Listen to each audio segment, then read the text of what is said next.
What is up, everyone, and welcome back to another video. And in this video, we are once again talking about the Detroit Lions free agency. Today, we're looking at the best signing that they made and the worst signing that they made. So, let's get it started.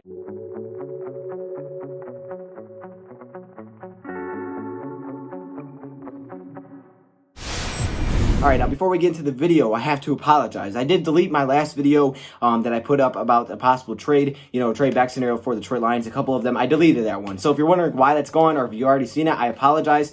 I misread what I was looking at for my source there. Now, there were a few sources that I was looking at. I have seen a couple of mock drafts and, talk that, hey, they could trade up and they'll trade up for this reason, they'll take this player. So I kind of already had a feeling. And then Bleacher Report put out an article that said, boom, you know what? I thought it said at least that, hey, they're looking to trade up. So I was like, oh, perfect, perfect. I got the mock drafts and I got Bleacher Report saying it. Boom, I'm going to write that down. So I took notes, I tried to break down everything. And then I was sent a comment of that video and it said, hey, I think you misread this article. And I was like, really? So I was away for a while from the, my phone. So I didn't really see the comment. So I didn't see it for a few hours. And I check it and I start reading it. I'm like, oh my gosh, I really messed this up. Now, at least according to Bleacher Report, that's not the case. But, there could still be the chance that they do trade up. However, I'd rather do another video on that without me saying that it's reported that they are. So I just deleted the whole video. I don't want to put out any kind of misinformation, at least for too long. I understand it was already out there. So I apologize if you have seen it. It could still happen. I'm not saying it won't. But at least, I had to get rid of that video because, at that point it wasn't true. So I was like, all right, I'm going to delete this. And here's what I'm going to do. I'm going to try to get out two videos tonight to you guys, because I try to get out 2 a day. I don't want to just leave you guys hanging with one now. I want to get out a second video. So today we're looking at right now at the best and worst free agent signing. Hopefully I get one out soon after this, but we'll just have to wait and see. Anyways, let's get it started. All right, so the best and worst free agent signing for the Detroit Lions. Now, I think the worst one necessarily isn't the worst, more like the most risky signing. We'll get to that when we get there, but we're going to start off with the best signing. And Sports Illustrated, shout out to them, they actually did this first. They did this on every NFL team. I really haven't looked at it, but I saw the title idea and I was like, wow, that's a cool idea. So I want to try it with the Lions, obviously just the Lions. So we're going to do it with the Lions, and we're going to start off with the best free agent signing. To me, this is the best move the Lions made. I think there's some honorable mentions here. All right, I think trading for Duron Harmon was a beautiful trade. I think there's, some moves that were nice. Jamie Collins, I thought was a nice signing. It's kind of expensive, but I thought it was a nice move. I thought Daryl Roberts was actually a pretty good signing. However, I think this is by far the best signing that the Detroit Lions made, and that is Danny Shelton. Now, Danny Shelton to me was an absolute steal. The fact that we got a guy at Danny Shelton's caliber last season that's 26 years old for $8 million over 2 years is incredible. That to me automatically is just like, wow, you did it. Lions, you did it. I'm pretty sure I gave this an A+ when I graded it. That is an outstanding move, and I'm going to explain to you why that's an outstanding move. But this is a heck of a player with obviously Patriot ties. He's 6'2", 345 pounds. He's known as Feast Mode. I didn't know that, Beast Mode. I kind of like that though, like not Beast Mode, Feast Mode, because Beast Mode is Marshawn Lynch. Anyways, this guy's only 26 years old. Honestly, I would have liked to sign him to a longer deal. I'm just going to go out there and say it. I would have loved to sign him to a 3-year deal or maybe even a 4-year deal, but we only got him for 2. Okay, maybe we'll extend him if he plays well, right? I guess it's kind of like Trout because last year was by far his best year, right? He wasn't as good as he was until last season, but last season he balled out for the Patriots. He had 61 combined tackles and 3 sacks, which honestly doesn't sound insane, except when you take into part that he's a nose tackle. When you think about this guy's a nose tackle, and he came up with 3 sacks and 61 combined tackles, those are very good. He graded out very high when it comes to Pro Football Focus numbers. He graded out as a 71.6 overall, 67.4 against the run, and a 73.5 in pass rush. Heck of a player, a young player that we got on an extremely cheap deal. Now, how cheap, right? How much of a steal is this? This is a cheaper player than what Snacks Harrison was getting paid. He's younger than Snacks Harrison. He was more productive than Snacks Harrison last season at least.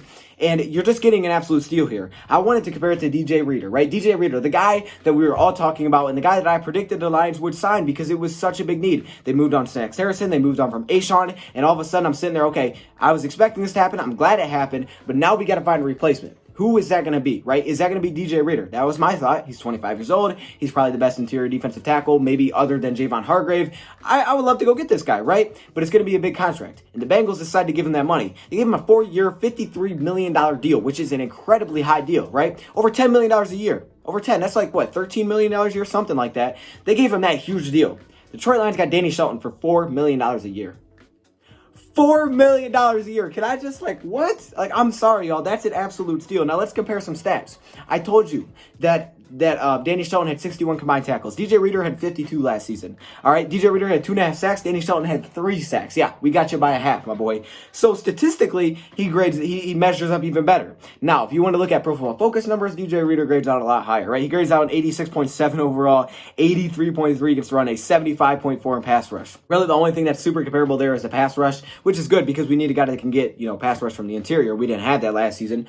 Danny Shelton gives us that. There's a reason DJ Reader was paid so much. He's 25 years old. He was the best interior defensive tackle other than Javon Hargrave, right? So there's a reason he was paid that. But for the amount of money that we get, Danny Shelton was an absolute steal. I mean, I really still don't know how he pulled it off. I really don't know. And plus, Patriot ties, obviously, were already interested in him. So this is just an amazing signing by the Detroit Lions. He grades out well. He's still young. Very cheap deal. Statistically, he balled out last season. And interior defensive lineman was such a big need for us. And I always go back to this, but I'm going to say it once again. When Snacks Harrison was balling out, when we first got him, in 2018, when Snacks Harrison was balling out, our defense finished top 10 in the league. Top 10 in the league. All of a sudden, last season, he has by far his worst season. He had a complete down season. He talked about this to play a lot better, that, he was contemplating retirement because he didn't play well. And the Detroit Lions defense was awful. Now, I'm not saying it's all on Snacks, but I think a lot of it is that defensive line. A lot of it starts there because that's the defense that we play. A lot of linebackers, we play the nickel scheme, don't have a lot of down linemen. So it's really important for those down linemen to ball out. Snacks Harrison didn't ball out last season, but now we got a guy in Danny Shelton who if he can keep that up and has similar production this season, it's going to make our whole defense look a lot better, y'all. Don't sleep on this signing. This is an amazing signing. Now let's talk about the worst one, or I would rephrase it as the riskiest signing, because I don't think this was a bad signing. I think it's very risky. That is Big V. Hapula Balati Batai. I'm sorry, I tried my best. Anyways, this is the offensive tackle that we signed from the Philadelphia Eagles. This was the first signing that we made, or first really free agent major signing for free agency, right? Big V. Like, who in the world is this guy, right? The Lions needed a tackle because they released Rick Wagner. Who is that? Well, let's talk about who he is. Well, Big V, known as Big V because we can't say his name, from Philadelphia, is a backup tackle. Now, I know all of a sudden you're hearing that and you're like, what the heck? How much did they give this dude? Well, they gave him 5 years, $45 million, but chill. It's okay, relax. Yes, he was known as a backup because he was fined 2 of the best tackles in the game in Jason Peters, Lane Johnson. However, keep in mind, this guy, even though he was a backup, played nearly 500 snaps last season. So he still had production. My concern is it's not consistent production. Like, this guy wasn't a consistent starter, so we didn't get to see him consistently how he would perform. But when we did see him, probably the most we saw him was last season with the 476 snaps. He's played in some big games. But let's just look at last season, for example. He actually played pretty well. He grades out just a little bit higher than Rick Wagner when it comes to pass blocking at 62.1, just barely a little bit better. He grades out way better in run blocking at a 75.4. He's a run blocking tackle and a 72.8 overall. Very good when you look at Pro Football Focus. He allowed 2 sacks and only had 4 penalties. Active tackle position. That's not bad at all.